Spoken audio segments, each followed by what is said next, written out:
নমস্কার বন্ধুরা, কেমন আছেন সবাই? আমার নতুন ভিডিওতে আপনাদের সকলকে স্বাগত। তো ভিডিওর প্রথমেই সকলকে জানাই মকর সংক্রান্তির অনেক অনেক শুভেচ্ছা। আর আজকে ভোরবেলা কে কে স্নান করেছেন জানাতে ভুলবেন না কিন্তু। আমি কিন্তু করেছি। একটা সময় ছিল যখন আমরা অনেকজন বান্ধবী মিলে আজকের দিনে ভোরবেলা উঠে পুকুরে স্নান করতে যেতাম। তারপর সেই ঠান্ডার মধ্যে স্নান করে এসে সবাই মিলে একসাথে বসে আগুনের সামনে আগুন পোহানো সে এক আলাদাই অনুভূতি ছিল। তবে এখন আর সেসব কিছুই নেই, কারণ অনেকটাই বড় হয়ে গেছি, আর তাই এসব আর হয় না। তাই এখন আমি আজকের দিনে ভোরবেলা উঠে বাড়িতেই স্নান করে নিই। তো যাই হোক, অনেকটা অন্যদিকে চলে যাচ্ছিলাম। তো আজকেও আমি চলে এসেছি একটা বাচ্চাদের পাঞ্জাবি নিয়ে। আর বাচ্চাদের পাঞ্জাবি করতে আমার তো খুব ভালো লাগে, সেটা আমি বলেইছিলাম।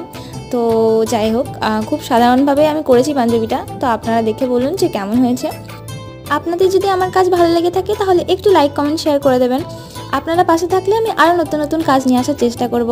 ধন্যবাদ সকলকে, ভালো থাকবেন সবাই, দেখা হচ্ছে পরের ভিডিওতে।